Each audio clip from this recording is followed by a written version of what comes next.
are back with the Secret Chicken Society. I only have 4 chapters left. Remember, we have Daniel, and he has got 5 chicks at home from the class project. They are named Peepers, Twinkie, Primrose, T-Rex, and Violet, I believe. And they were all supposed to be hens, and turns out one of them is a rooster.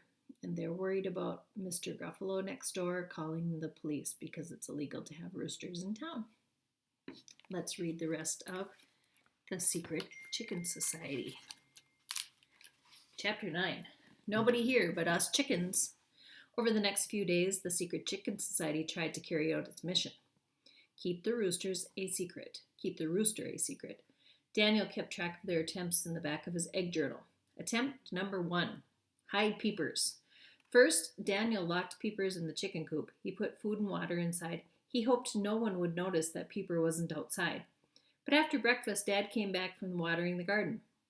Don't we have 5 chickens? He asked. I only see 4. Is one missing? Better find her, Daniel. We don't want them loose in Mr. Gruffalo's garden again. Luckily, Dad didn't hear Peepers happily crowing when Daniel led him out of the coop. Attempt number 2. Keep Peepers quiet. Daniel woke up early the next morning. Pale light shone through his windows. He put on his glasses and peered at his alarm clock. It was only 4:30 a.m. He groaned. Daniel slipped out of the house. The grass felt cool and damp under his bare feet. He opened the wire gate to the chicken run. The chickens were all asleep inside the hen hotel. Daniel could hear their soft clucks. Peepers crowed again. Shh, hissed Daniel. He opened the door to the coop. He just wanted to tell Peepers to be quiet. A shaft of sunlight lit up the inside of the coop. As soon as the door opened, the hen house exploded with noise. What a ruckus! All the hens squawked. They flapped their wings. Maybe they thought they were under attack by foxes or coyotes or wolves. Cats, run for your lives! Peepers protected his hens bravely. He flew down from his roost and danced around, pecking at Daniel's bare toes. Ouch! Stop! It's just me, Daniel yelled. Daniel, what on earth? Mom stood at the back door in her bathrobe. What are you doing? Do you have any idea what time it is? Sorry, Mom. I thought I heard something. Daniel didn't add that he thought he heard a rooster crow. Attempt number 3. Stop Peepers from crowing. Next, Daniel tried putting a muzzle on Peepers. That's one of those things that goes over their snout so they can't open their mouth. He'd read about it on the internet. It isn't really a muzzle, he told members of the Secret Chicken Society. It's more like a harness. A rooster can't crow if he can't stretch his neck. This cloth holds his head down a little bit. Will it hurt? Asked Emmy. Daniel shook his head. I don't think so. And he can breathe and he can drink and eat just as usual. Emmy and Kelsey watched Daniel struggle to get the cloth on Peepers. The rooster flapped his wings. He squawked. He didn't want to wear that muzzle. Finally, Daniel gave up. It didn't really work on the video either, he said sadly. Attempt number 4. Put Peepers in the dark. The next day, Daniel did some research. I've got it, he told Kelsey and Emmy. Roosters crow only in the daylight, so if we can keep Peepers in the dark, he won't crow. Kelsey made a face. We can't keep him in the dark all the time. It would be cruel. I'll let him out at 8 o'clock every morning, said Daniel. There will be other noises by then. Cars, lawnmowers, stuff like that. No one will even hear him. He explained that they would put Peepers in the box every night. Daniel would hide the box in the storage cupboard in the garage. And there's plenty of air in there, but it's dark, so he won't crow. At dusk, Peepers and the hens headed to the coop to roost, just as they did every evening. The Secret Chicken Society hid in the bushes to watch them. Daniel parted the bushes. Kelsey leaned against him. She peered over his shoulder. Emmy lay flat on the ground. She looked out between Daniel's feet. Tyler was at the skate park with his friends. The hens went up the ramp to the hen house. First came Primrose, the white silky. Her top knot bobbed up and down. Violet waddled behind her. Next was Twinkie, the tall leghorn. She clucked softly as she went inside, as if to say good night. Last in line was T-Rex. She was a Plymouth Rock hen. Her black and white feathers reminded Daniel of the chickens on Dad's kitchen towels. Peepers stood guard. He was a bantam rooster, smaller than all of his hens. It was clear, though, he was the boss. He waited until every hen was safe inside, then he started up the ramp. Daniel pounced. He grabbed Peepers. Kelsey opened the box, but Peepers had other ideas. He must have sensed something was wrong. Usually he let Daniel pick him up, but tonight he squawked and he flapped and he pecked. "Ow!" yelled Daniel, dropping the rooster. "Grab him!" yelled Emmy. Kelsey reached for Peepers, but he raced away. "Gosh, he runs fast for a chicken," said Emmy. Daniel and Kelsey raced after him, but the rooster was too quick. Finally, with a pleased squawk, he flew into a tree. He perched on a high branch. "Great," Daniel said. "What are we going to do now?" "Climb the tree," said Kelsey. Daniel sighed and started up the tree, but every time he got within reach, Peepers flew higher. Finally, Daniel was on the same level as Peepers. "Come here," he whispered. "Come on, come to Daniel, pretty Peepers. Come on, nice chicken." Peepers cocked his head. He eyed Daniel suspiciously. His red comb flopped over to one side. He edged away.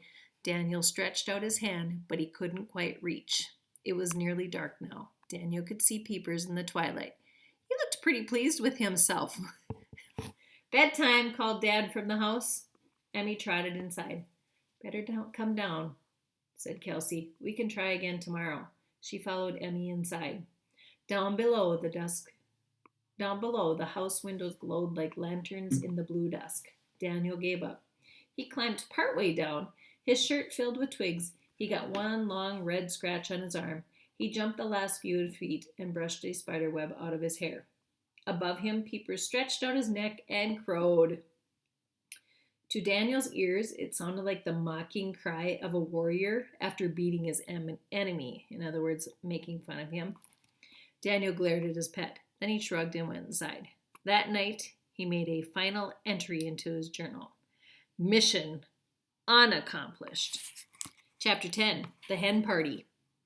Daniel couldn't get to sleep. First he was too hot, so he kicked off his covers. Then he was too cold, so he pulled them up. Finally he fell asleep. He dreamed there was a fire. He could hear sirens. When he woke up, there were no sirens, only Peepers crowing loudly from outside.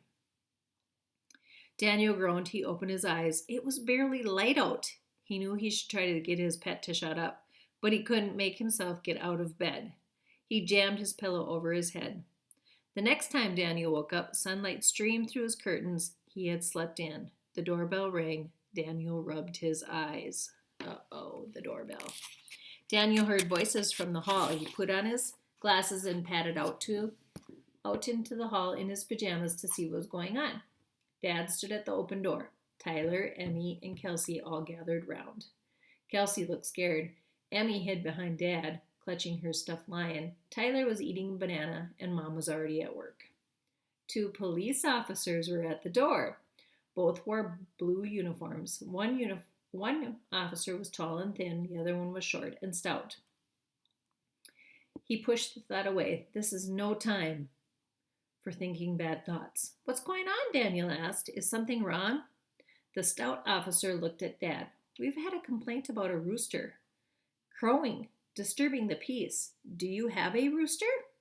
Dad shook his head. "Nope, officer, we have 5 hens," he said. The short officer nodded. "Hens aren't a problem, but roosters are illegal in the city." Daniel swallowed. "If somebody has a rooster, what exactly happens?" The stout officer didn't smile. "The owner has 14 days to get rid of it. If the rooster isn't removed, we are authorized to seize it, to take it." "And do what?" asked Daniel. But in his heart he knew. He knew what happened to the stray dogs and cats if no one gave them a home. He knew. The secret chicken society met in the tree right outside after breakfast. "I'll bet it was Mr. Gruffalo who complained," said Kelsey. "Grumpy Mr. Gruffalo," said Emmy. "He was always grouchy," said Daniel slowly. "But I think he's even gotten worse since Mrs. G had to go live at Willowdale." "Well, maybe he misses her," said Kelsey. "I miss her." "Me too," said Emmy. "But if you ask me, Mr. Gruffalo is still a big buffalo." The hens were in the yard pecking in the weeds. Peepers had come down from the tree. He stood watch near the hens. Suddenly he fluffed out his feathers and beat the air with his wings. Squawk, squawk, squawk! An orange streak shot under the fence. Poison, the cat. Nice, said Kelsey. He does his job.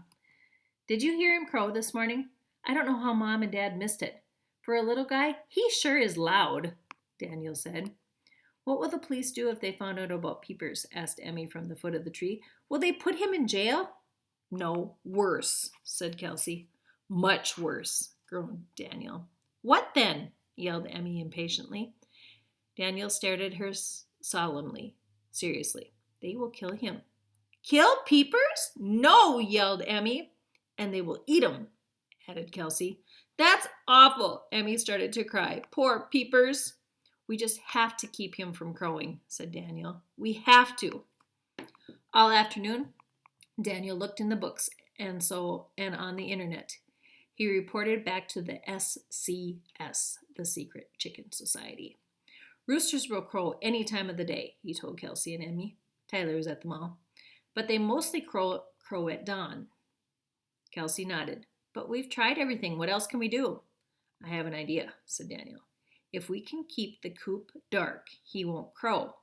But to be extra sure, we have to insulate it so that sounds won't get out. Insulate means to put padding on. With Tyler's help, the Secret Chicken Society insulated the hen hotel. They used empty cardboard egg cartons to muffle the sound. They used black plastic trash bags to keep out the light. Fortunately, Mom was at work. When Dad was working on his website, he didn't even notice what was going on around him. At dusk, Peepers herded his hens into the chicken coop to roost. Then he followed them up the ramp and went inside. Daniel fastened the door behind them.